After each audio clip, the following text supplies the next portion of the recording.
La fin du mois de mai, dans le Haut-Atlas central, au Maroc. Il est à peine visible et pourtant un lac apparaît. C'est par là que l'eau s'infiltre et ressurgit sous forme de source, ailleurs, dans la vallée.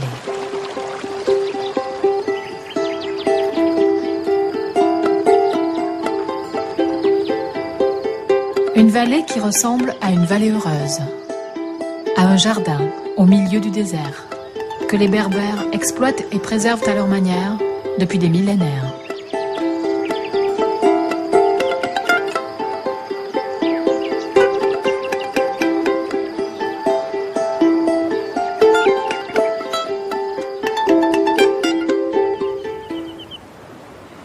D'abord, arriver par les hauts plateaux pour avoir la surprise de découvrir la vallée. Une oasis de montagne où les habitants ont développé des savoirs originaux sur leur environnement et la gestion commune des ressources naturelles. Des savoirs anciens qui intéressent aujourd'hui les scientifiques préoccupés par la question du développement durable. Puis la rencontre avec les hommes qui font vivre ce pays. C'est la vallée des Bougmaz, il y a Zaouia Toulemzi, Ao, Iglouan, Aitouchi, Ifran où j'habite, qui est caché derrière là, juste après Aitouchi. Il y a 32 villages dans la vallée. Il y a plein de petites sources partout. C'est pas des grosses sources, mais il y a suffisamment d'eau pour arroser les champs et pour boire.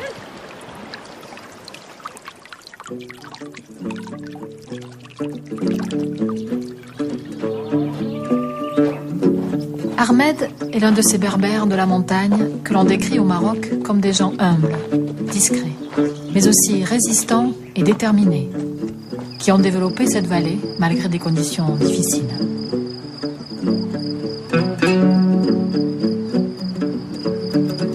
Une mosaïque de chants qui n'est pas l'œuvre d'un seul, mais d'une communauté qui a trouvé les moyens de donner une place à chacun.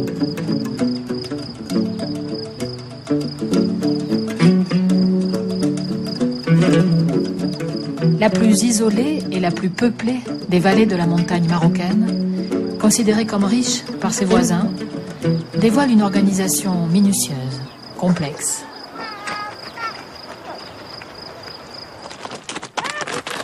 Entre 1700 et 2400 mètres, des groupes de cultures berbères d'origines diverses ont formé des villages appelés douars. 15 000 personnes vivent du travail de la terre et de l'élevage. Ahmed et sa famille se sont installés ici il y a 20 ans, quand ses parents, alors pasteurs nomades, ont hérité d'une maison en bordure de torrent.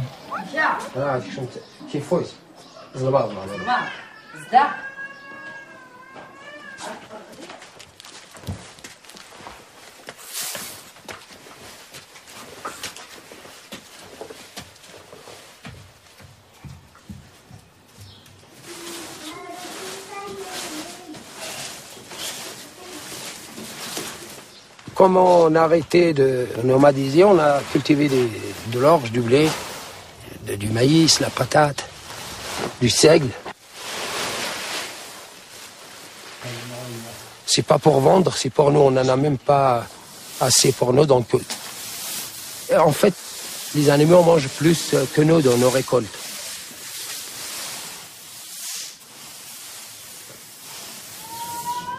Dans cette économie de subsistance, la moindre récolte est vitale. Et la décision d'élever un animal dépend de la quantité de nourriture qu'ils peuvent prélever dans la nature ou cultiver.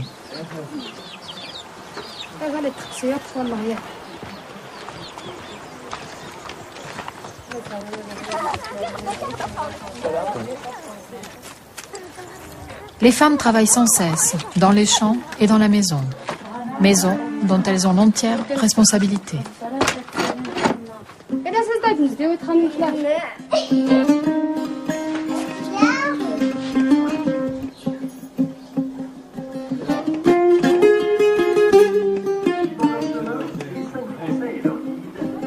Les hommes aussi travaillent la terre et assument le rôle social et économique qui les éloigne souvent de la famille.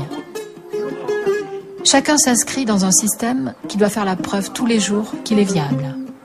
Et dans cet équilibre fragile, la modernité entre peu à peu depuis une quinzaine d'années.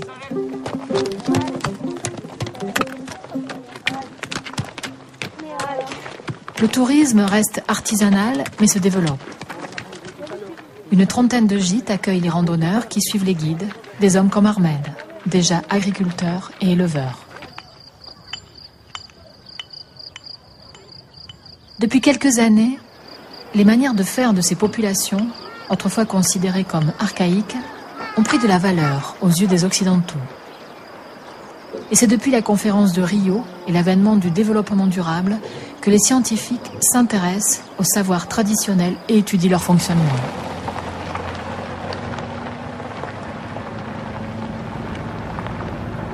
Laurent Auclair est chercheur à l'IRD, l'Institut de recherche pour le développement.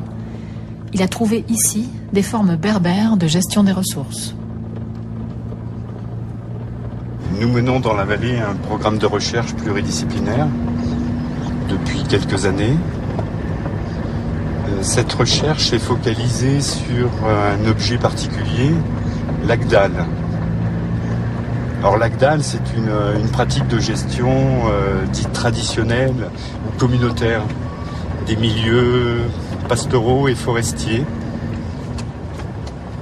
S'intéresser à l'Agdal nous a conduit à comprendre, à décrypter l'organisation sociale et territoriale de la vallée. L'installation s'est faite de manière particulière.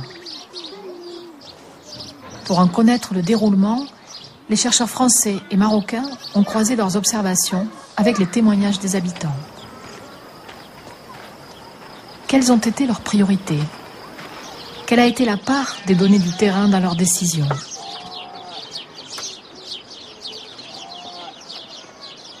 Le regard du géographe nous livre les premières informations. Donc voilà le village d'Ifran dans la haute vallée des Aïd Bougmez. On voit les différents étagements de ressources qui sont exploités par le village. Au premier plan, un espace pastoral, purement pastoral, qui est très exploité en continu. Les troupeaux du village parcourent ce petit espace de manière la plus grande partie de l'année. Dans le fond de vallée, on voit un espace irrigué, un espace cultivé intensément, qui demande beaucoup de travail et qui est le support de 2 récoltes par an, donc un espace relativement intensif. Plus en hauteur, c'est l'implantation de l'habitat du village lui-même, avec cet habitat en pisé caractéristique sur les affleurements rocheux, de manière à ne pas empiéter sur l'espace agricole. Plus en haut sur les versants, c'est ce que l'on appelle l'espace bourg, c'est-à-dire l'espace cultivé en sec, avec là aussi principalement des céréales vivrières, l'orge. Plus en hauteur sur le versant, un espace forestier et pastoral qui se dessine très nettement, la forêt villageoise l'Agdal d'Ifran, qui est une forêt donc gérée par le village. Plus en hauteur, des espaces forestiers et pastoraux sont partagés avec les villages voisins et par-delà la crête, ces espaces pastoraux sont partagés avec des transhumants qui viennent de beaucoup plus loin, du sud. Tout l'espace est utilisé et géré, et c'est cette combinaison, cette complémentarité qui est absolument indispensable aux familles qui disposent pour la plupart à la fois de parcelles cultivées et aussi d'un petit troupeau qui lui se déplace et parfois se déplace sur encore de longues distances puisqu'il va aller l'hiver dans le sud et l'été sur les estives en haute montagne. Les hauts plateaux peuvent nous sembler désertiques, et pourtant, le partage des ressources, tel que les hommes l'ont réfléchi, s'étend sur ces terres arides. Des hommes reviennent dès que le printemps a chassé la neige. C'est une famille complète de pasteurs nomades Aïtata et un troupeau de 400 têtes qui a quitté la sécheresse du Djebel Saro au sud pour monter vers des pâturages plus verts.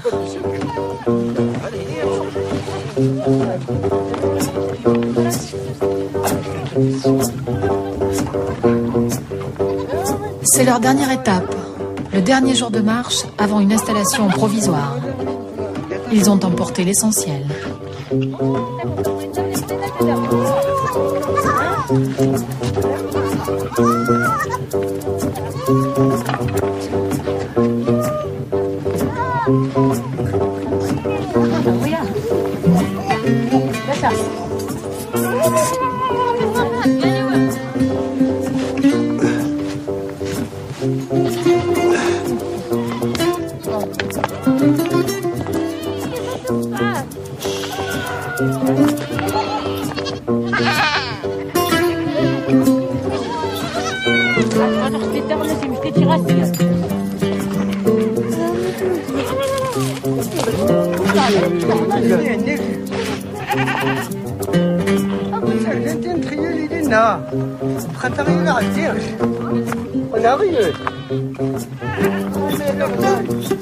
Les femmes suivent le troupeau qui pâture en avançant. Les hommes vont installer le campement.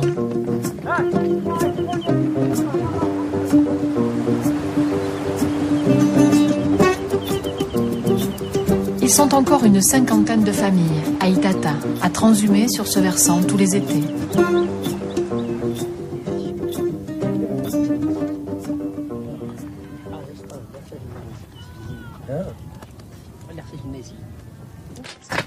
Ahmed et son fils aîné sont montés pour accueillir cette famille de nomades qu'ils considèrent comme la leur.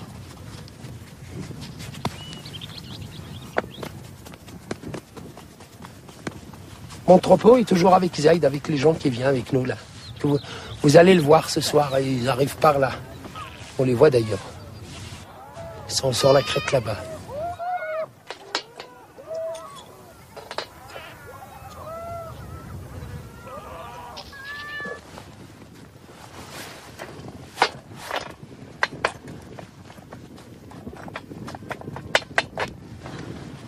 On continue à garder quand même le troupeau parce qu'on ne peut pas s'en passer. Il faut qu'il y ait des chèvres. Là, c'est justement les grands-parents qui disent qu'il ne faut jamais s'en débarrasser complètement. Même si tu n'en as pas besoin, tu dois l'avoir.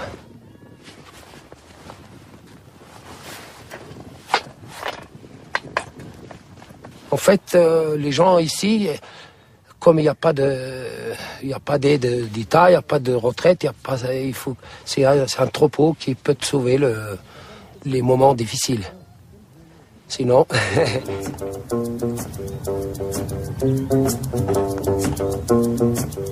C'est pour arriver ici, à 2400 mètres, au cœur de ce que l'on appelle l'Agdal de Tamda, que les nomades ont traversé le pays.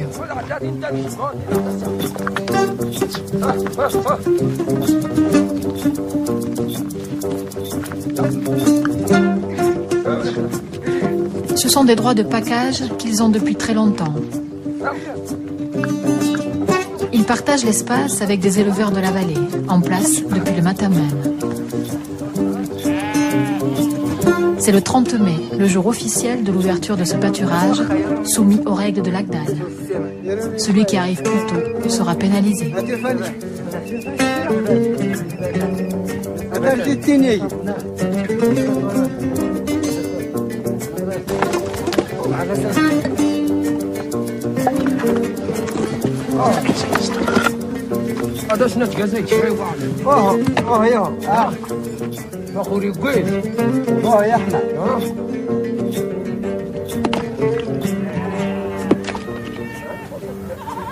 Chacun reprend la place des années précédentes. La famille de Zaïd s'est glissée au milieu de l'enclos. En contrebas se trouve la source qu'ils partagent. Parce que l'eau est un bien essentiel pour les troupeaux comme pour les familles. Pour conserver le pâturage, ils se soumettent tous à la règle de l'Agdal, qui, sans marque ni clôture, préserve la nourriture pour les troupeaux.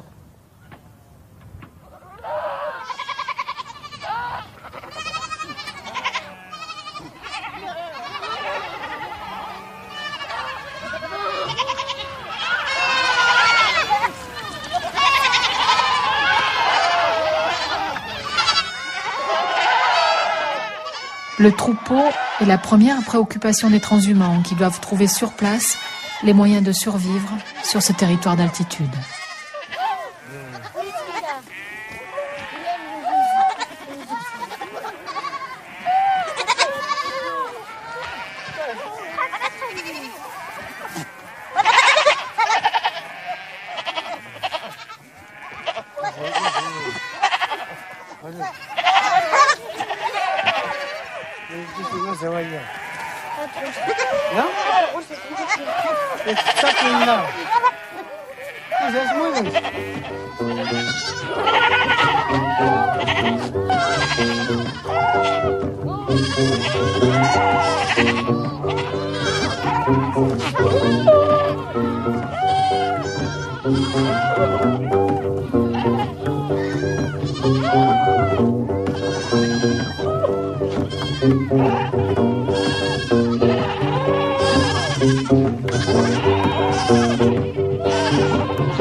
De l'autre côté de la vallée, sur des plateaux situés entre 2500 et 3000 mètres d'altitude, un autre pâturage, mis en réserve par la loi de l'Agdal, n'a pas terminé de se constituer. Ici, le pâturage est fermé depuis la fonte des neiges jusqu'au mois de juillet. Cette règle permettra de nourrir 300 troupeaux et 10 000 têtes de petits bétail l'été prochain. Les chercheurs ont étudié le fonctionnement biologique de l'Agdal. La gestion en Agdal permet à la végétation, à l'ensemble des plantes, d'accomplir leur cycle biologique, de fleurir, d'arriver à graines, et donc de laisser le stock de graines sur place, sur le pâturage. Et ça, c'est très intéressant du point de vue de la préservation de la richesse floristique des pâturages.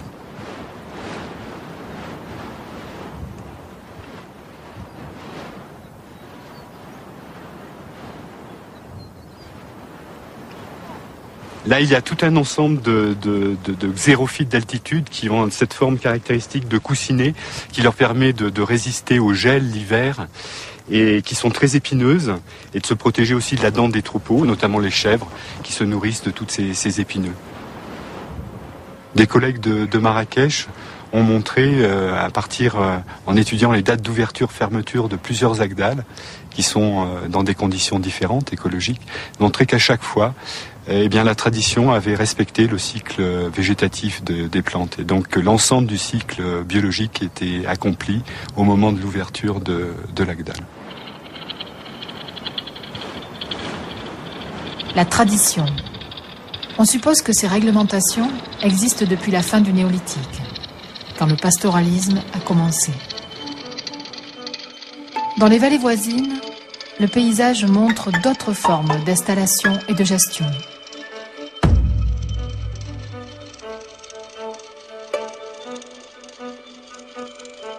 L'altitude et les conditions climatiques font que l'homme est plus destructeur.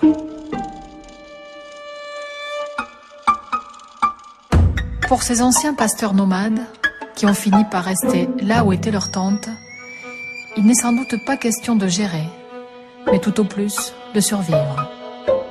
Et souvent, l'état des arbres témoigne de la pauvreté des hommes.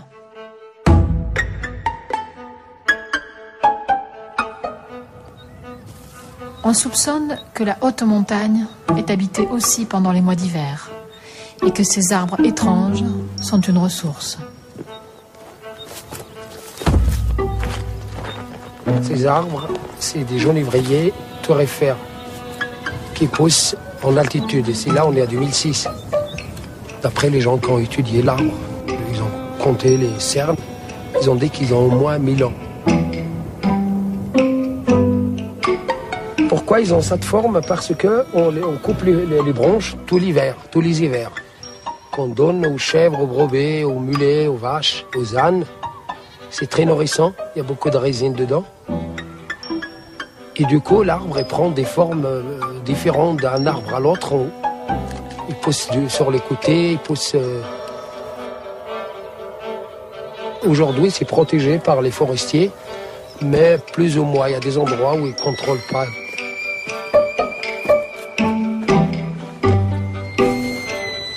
Les gens continuent à couper, mais pas comme avant.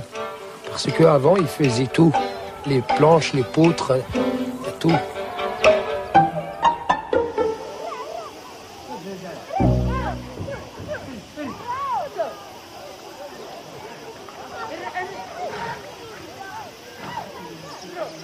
Pour les sédentaires, le bois est un matériau essentiel. Le bois pour bâtir les grandes maisons de pisés de terre et de pierre qui protègent de la chaleur l'été mais surtout du froid de l'hiver.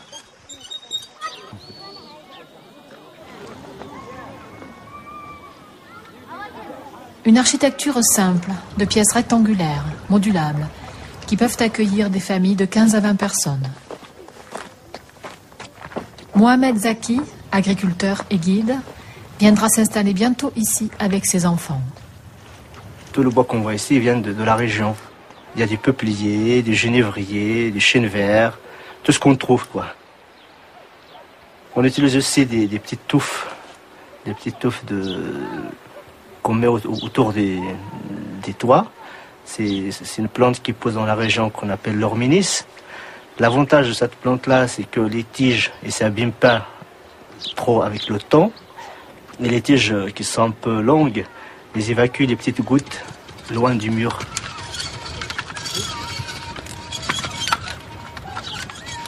Donc il y a le bois, les branches, les sols, les orminis et la terre mouillée. Après, maintenant il y a le plastique qui s'utilise aussi pour l'étanchéité, etc. Donc on essaie de faire le moins cher possible, mais le plus beau possible aussi.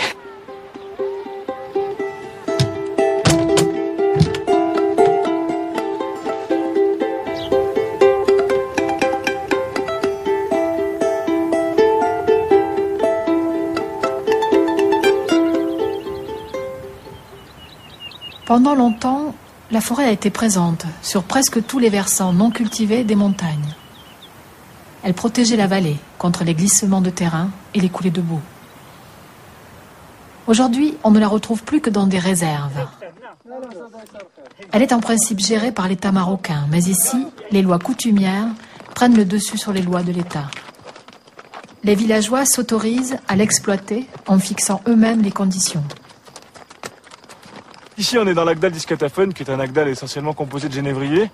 Ici, les gens n'ont pas le droit de prélever du bois au regard de la législation forestière, au regard de la communauté villageoise. Ils ont le droit, dans certaines circonstances, qui sont les règles de l'Agdal. Pierre-Marie Aubert est ingénieur forestier et universitaire. Sa thèse a porté sur la gestion environnementale de la vallée, en particulier sur les prélèvements de bois.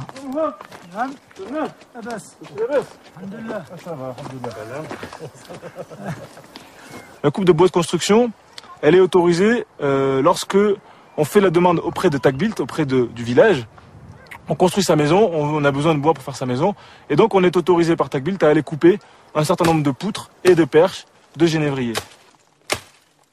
Il prélève une perche sur un arbre, mais ici Moura il nous dit que sa maison c'est 4000 perches, 400 poutres.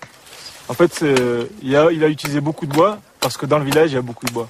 Les villages où il y a peu de bois, ils vont faire des économies de matériaux dans la construction. Voilà.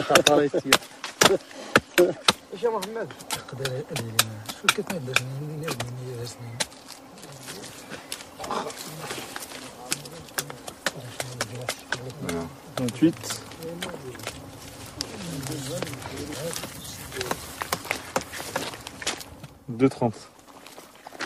Ce qui m'intéresse dans cet Agdal, c'est de comprendre l'impact des règles de gestion qui sont mises en place par la tribu, par le village, sur la qualité, sur les caractéristiques de ces forêts dans lesquelles on se trouve maintenant. Non, le turifère, il dit oui que c'est, je crois. L'étude dira que ce que l'on appelle la mise en défense permet à la forêt de se maintenir et d'augmenter son recouvrement. Et même s'il a peu d'effet sur la biodiversité, ce système de gestion souple, mis en place par la communauté, a des impacts positifs sur l'environnement.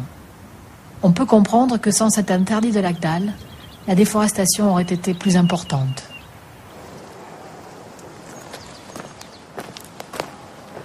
Ici, les forêts villageoises sont variées et diversement exploitées selon leurs essences.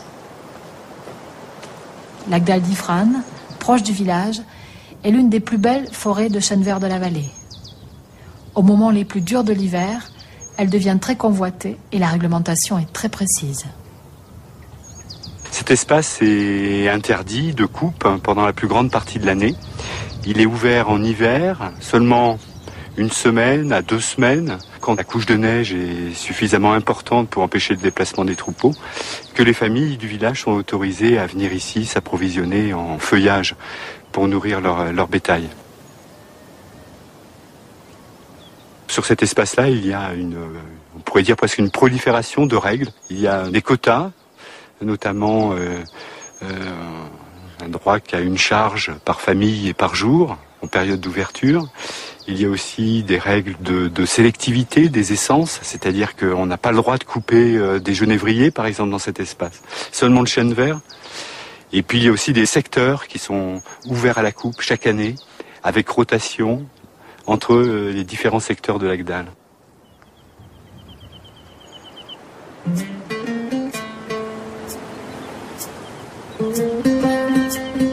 La gestion en Agdal démontre la capacité d'action collective de ces populations.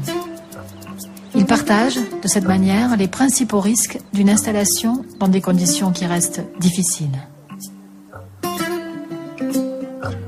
Tout comme les pasteurs nomades, ils continuent de cultiver des terres non irrigables qui appartiennent à ceux qui les travaillent. Première moisson de l'orge qui, mélangée aux fleurs, sera la nourriture de l'hiver prochain pour les animaux.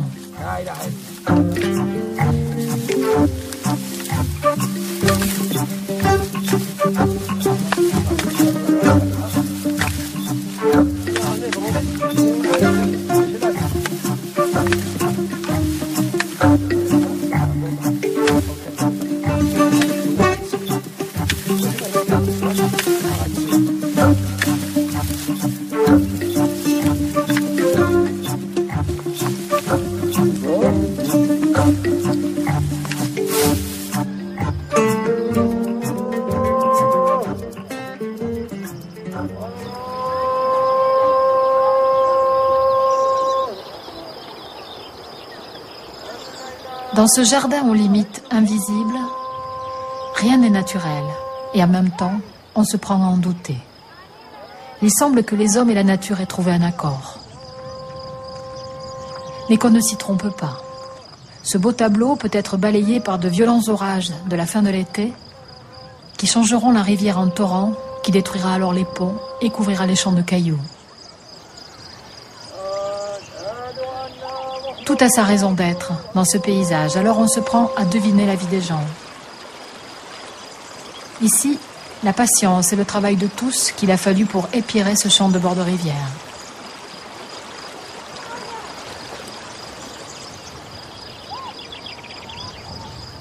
Là, le respect d'un lieu sacré. Personne ne touche à ce que contient ce périmètre, qui est le cimetière.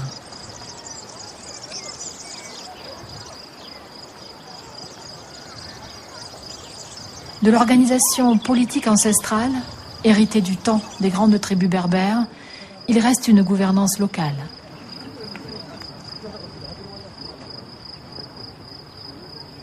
La prière du vendredi est l'occasion de rassembler les hommes, les chefs de famille, qui débattent des questions communautaires.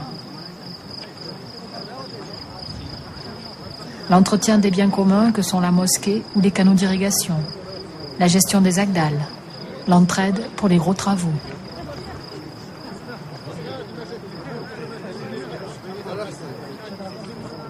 Tout est basé sur la discussion et sur les alliances entre les familles, car les décisions se prennent au consensus.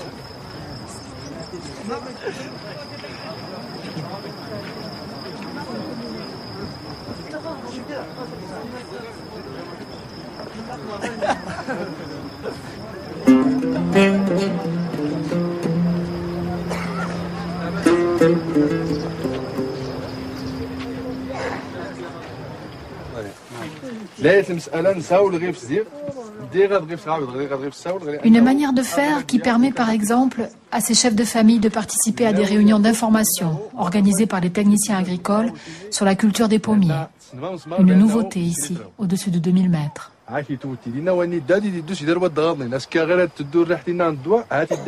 L'État est peu présent dans les villages de l'amont, qui fonctionnent encore selon des lois coutumières. En dernier recours seulement, les litiges sont portés devant le tribunal marocain. Certains villages ont élu un représentant, mais ici, c'est un comité de gestion qui gouverne, avec l'aval de l'assemblée traditionnelle, l'Ajma. Ce sont 2 membres de chaque lignée qui sont au nombre de 3, soit une assemblée de 6 personnes. Une sorte de conseil des sages qui produit des règles selon les besoins.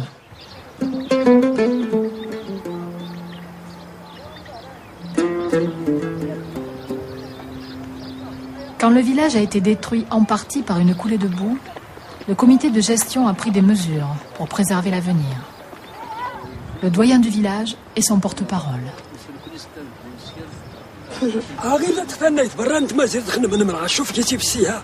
Tiens, regarde juste là, devant, cette herbe qui sert pour les toitures. Si on n'avait pas interdit de la couper et mis une amende de 50 dirhams, il n'y en aurait plus.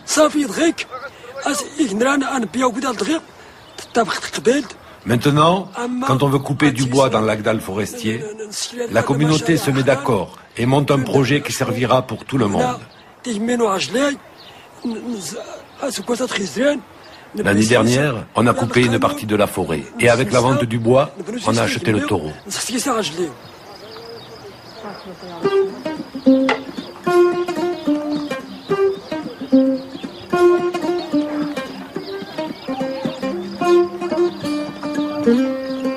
Avec le produit de l'Agdal, ils ont acheté un taureau reproducteur, une autre sorte de réserve qui va permettre à tous les éleveurs d'améliorer la race et la production laitière de leurs vaches. Et c'est sans doute pour le protéger du mauvais sort que son étable est adossée au mur de la mosquée, la seule bâtisse communautaire du village.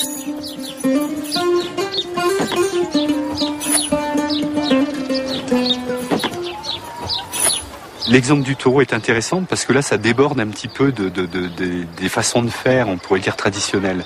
Là, il s'agit vraiment d'un projet, on pourrait dire, de développement, un mini-projet de développement, un projet économique qui concerne l'ensemble du village. Alors que d'un point de vue traditionnel, de fonctionner sur un projet était extrêmement rare, enfin à ma connaissance en tout cas. Ça fonctionnait pas comme ça, c'était plutôt préserver un stock de ressources collectivement, dont chacun va pouvoir bénéficier, mais il n'y avait pas derrière un projet collectif économique, par exemple.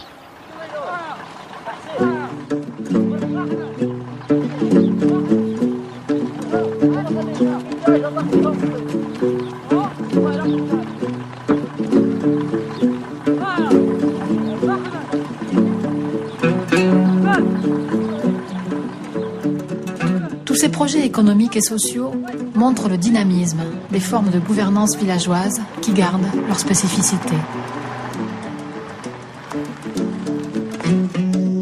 Chercheur sur la gestion de l'eau, Abdelaziz El Guerroua a retrouvé les traces écrites de ces lois dans l'administration marocaine. C'est au caïda de Tabant, le chef-lieu de la vallée, que les registres coutumiers des villages qui le souhaitent sont déposés. Une manière pour l'État marocain d'essayer de superposer son pouvoir sur celui des tribus. La loi d'un village se résume souvent à une seule page. Le sujet, c'est des lois pour la gestion des affaires de la tribu. On est d'accord sur le suivant. Premièrement, la coupe donc du bois sur l'Agdal met en défense 200 dirhams, le pâturage sur le cimetière 25 dirhams, le vol des fruits du village 25 dirhams, la lessive à côté des canaux et à côté du puits 25 dirhams, la coupe d'eau 400 dirhams, la non-participation à l'entretien des canaux délégation 25 dirhams. Ce sont des règles un peu différentes et spécifiques à chaque village selon ce qu'on veut donc interdire, ce qu'on veut gérer, ce qu'on veut protéger. Donc c'est un peu toute une dynamique donc au niveau de ces règles-là, donc qui changent et qui évoluent donc pour s'adapter donc à la spécificité de chaque village.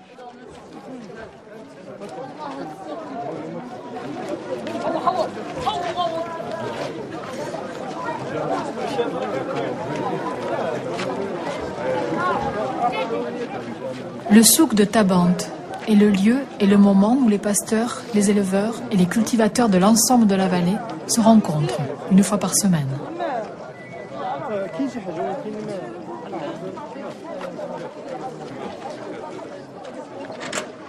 S'ils veulent une trace écrite de leurs transactions, Ils vont chez l'écrivain public. Seule la terre cultivée est en propriété. Et quand un champ irrigué est vendu, il l'est avec son droit d'irrigation. Car ici, l'eau est mariée avec la terre.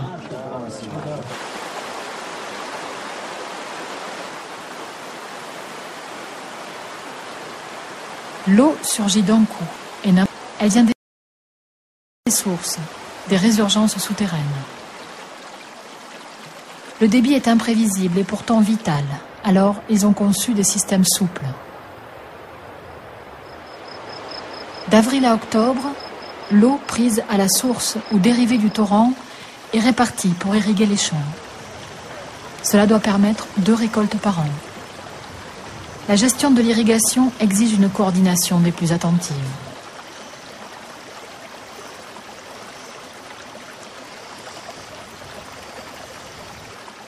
Le cairn, c'est le signe comme quoi l'eau est prête de l'autre côté. On n'a pas le droit de les prendre là, parce que la personne qui arrose au fond, il a mis le cairn pour dire que l'eau est prise. Quand il a fini, il va revenir enlever le cairn, et peut-être qu'il y a quelqu'un qui l'attend là-bas pour mettre l'eau tout de suite dans le cheu, là. Ils attendent pas, ils perdent pas l'eau.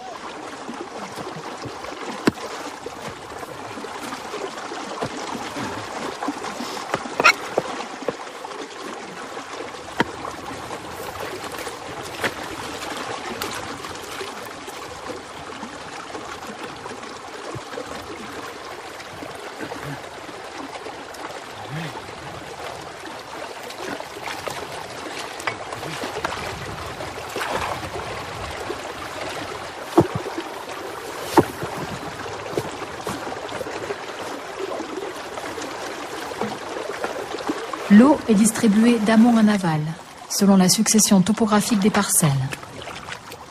Chaque parcelle a un droit d'eau déterminé par la règle des 2 chevilles. La parcelle reçoit l'eau jusqu'à ce qu'une lame de 10 cm de hauteur environ la couvre dans son entier. On passe alors l'eau à la parcelle suivante.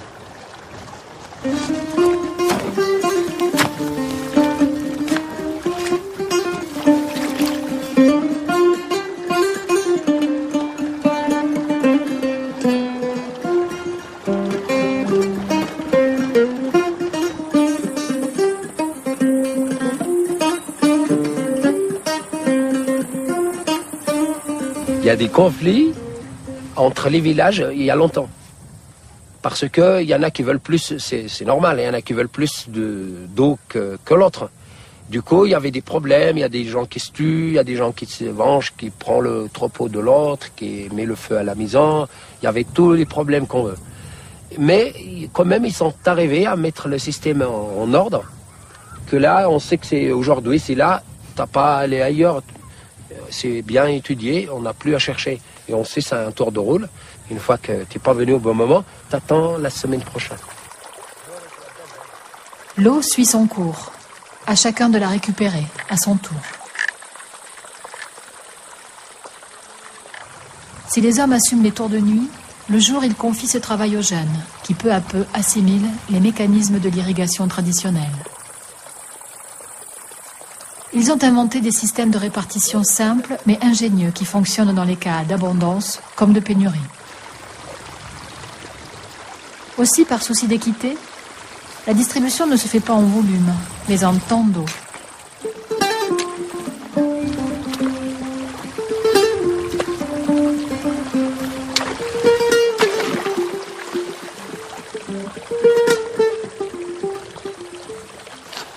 Les règles de répartition changent selon la taille de la source et la nature des parcelles. Alors la complexité de cette gestion peut atteindre des sommets. Il n'est pas rare d'observer 3 modes différents de partage de l'eau pour un seul village, et le dernier système inventé n'a pas 30 ans. On observe qu'à la mosaïque de champs correspond une organisation sociale très fine, de choix, de compromis, de décisions.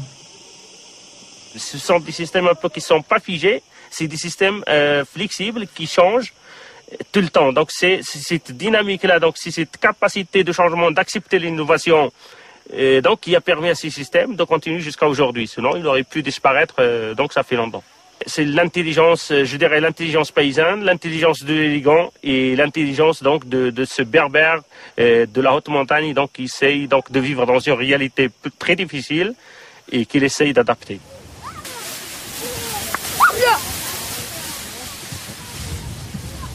Il y a beaucoup d'activités pendant l'été. Tout le monde travaille, les vieux, les jeunes, tout le monde.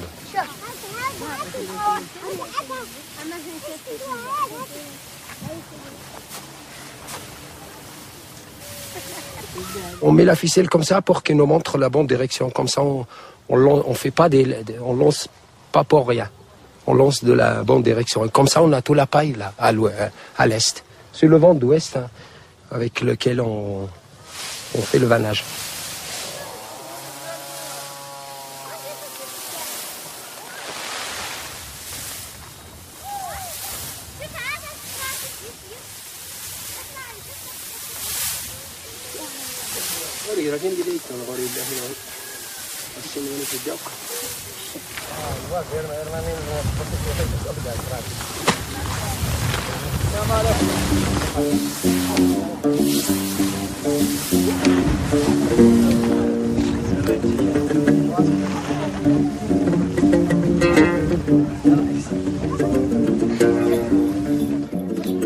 La terre, l'eau, le vent, ils auront tout mis de leur côté.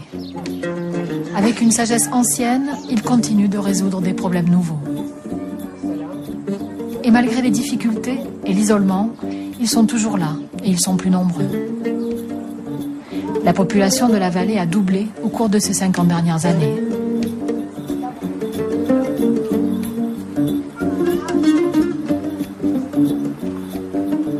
De leur culture nomade et aussi paysanne, ils ont cette façon légère d'être au présent et ce sens de l'adaptation qui leur permet de durer malgré les conditions changeantes.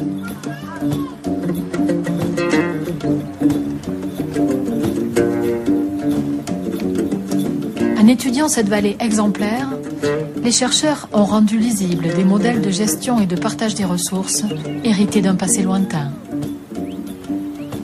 Des modes de comportement qui pourraient être très utiles à tous, un jour, ailleurs.